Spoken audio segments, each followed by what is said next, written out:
is where I'm gonna have my dessert. Sana may halo-halo. So this is Emilia, House of Filipino Food. So andito tayo sa Malacanang compound. Ang nice na, old house. So let's check anong meron. Dessert there. Love it. So ayan, yung mga government. Thank you. So this is very kind of fancy. Yes, one lang. Thank you. And I spent my Valentine's here last year. Since I'm in the area. Vibe check.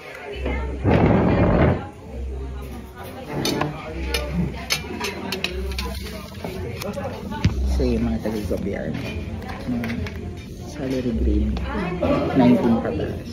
Char.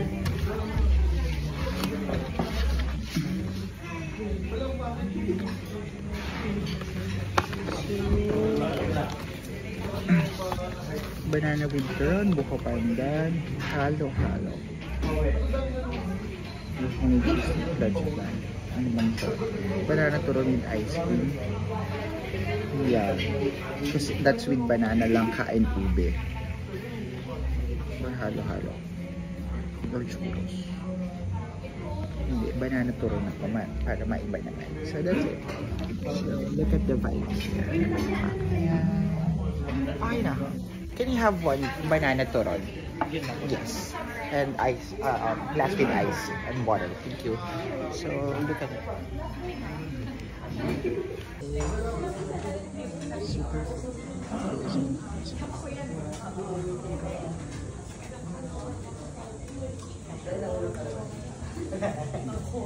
Desserts here, we have our turon with langka and ube inside with some vanilla ice cream. Posh. So tapos na tayo mag-fashion. Our desserts here. Oh yeah. Time check 12:14 and I have an interview at 2 o'clock. So yeah. I have 2 to 2:30 and then 3 o'clock. 3 to 3:30. Tapos meron ulit akong 6 o'clock to 6:30. Nakakaloka sabay-sabay siya. Let's check first the turon. What's inside? That's your banana. So asan yung ube? I'm looking for the ube. Ah, there. So pwede pala yun. Dahil dyan, nagkaroon ako ng idea. I can make this banana fritters with ube and langka. So hindi nila ako naghalahan. Kasi kumain naman na ako dun sa presidential action. Ano yung scene? Something. Basta Pasig.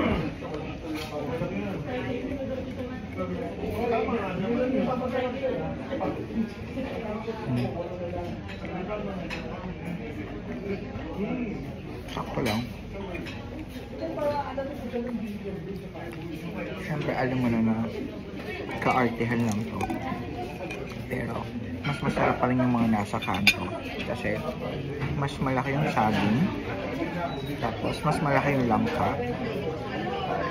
Wala lang ice cream. But definitely try it one time and then goods na. Pero yung last time na kinain ko dito, like parang nagpasta. I know kare-kare. I love the kare-kare. So yun lang. Bye. Pouring water is a shot. Love it. Cheers. We're done with our lunch dessert. And I'm not sure yung mga taga-Malacan na kumakain. Kasi may mga security. So 1 minute. Parating na yung angkas ko. O diba? Kumain ng tig 200 plus na turon. And then, mag-aangkas. That's our, mathing skills. Next, pagbalik dito, halo-halo ang pwede namang i-try. Or yung pasta nila. Kasi babalik ako next week. Kung tatanggapin ko yung work. Kung yun na yung gusto ko. But, depende. So, magiging resulta ng 3 pang interview later na puro online. O kaya ako mag-isip, mukha ba akong pera?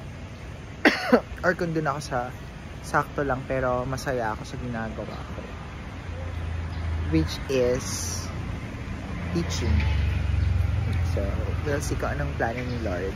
Kasi I need to be with my family first para mag-guide ako. Kailangan ko umuwi.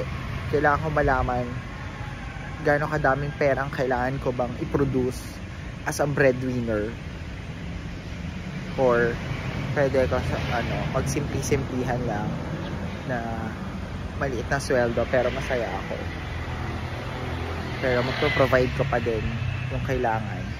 Kaya lang ako yung magsasacrifice with my lifestyle changes, with my kaartihan and my kagastusan. So that's the dilemma pala na I have to resolve within this week. Kasi pasok ka na sa June 2. Either kailangan ko na siya mag-start agad or hindi ko alam. Ang dami kasing opportunities. Dapat ngayon lang siya dumarating. Dapat dati pa para kung kailan maayos ang buhay ko at hindi ako magulong mag-isip. Pero flexible naman tayo. Madali naman tayo mag-adjust na basta pag meron dumating na problema or pagkakataon, I can easily adapt.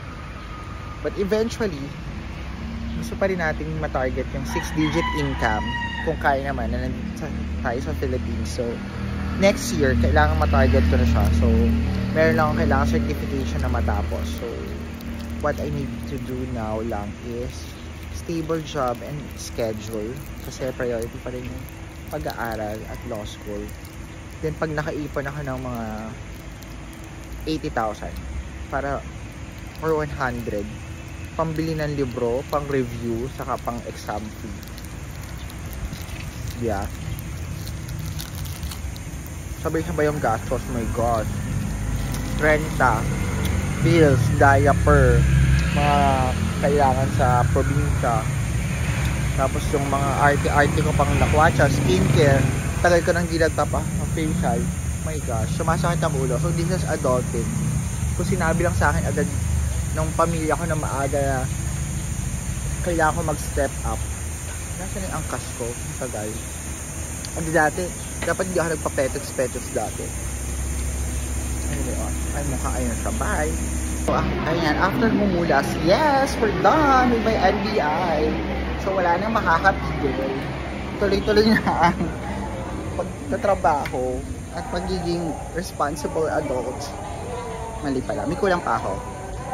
Police clearance and barangay certificate. Kaya, uwi ako. At hanapin ko yung police clearance ko or else magpapa-affidavit ko naman ako.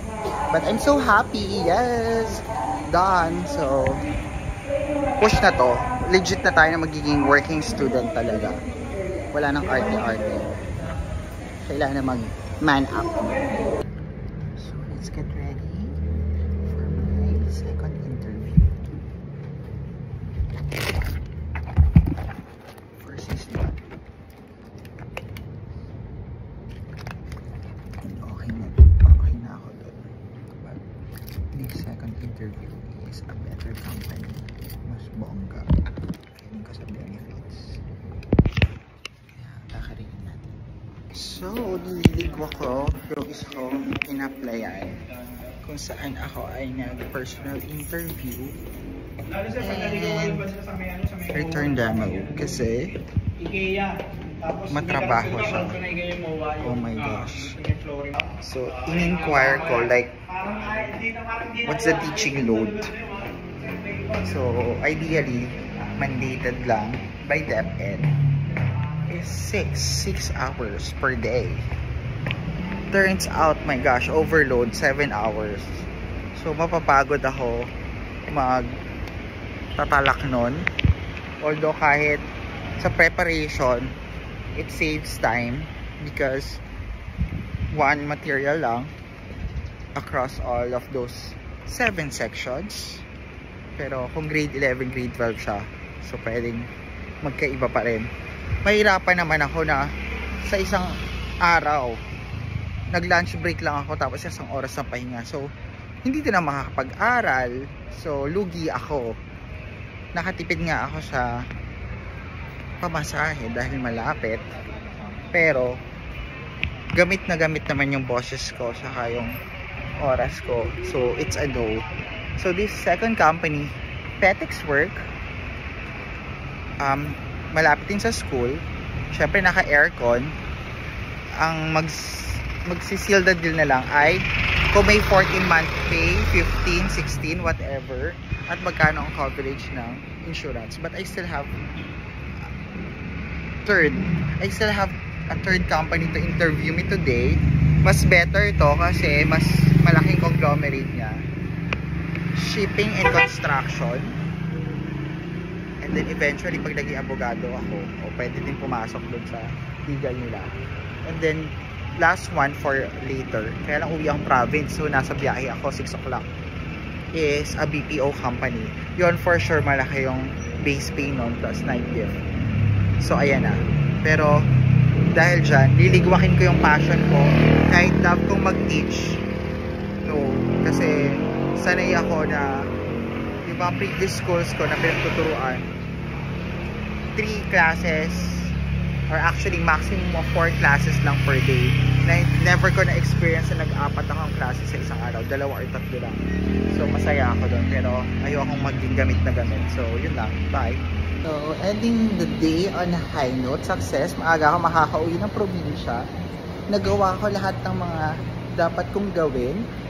So ang problema ko na lang talaga ay pera. Charot. Alin ang trabaho na tatanggapin ko. So uwi muna ako ng province para may ayusin na naman ako doon ng mga documents. Kaperahan ulit yun, pero hindi para sa akin, para sa family. Tapos may lakad, kainan, so excited. Tapos balik ako ng Friday night kasi Saturday, Sunday meron kami or activity, team building. So I have to cook pasta and red sauce. Tapos, yeah, support. So yun lang. Bye!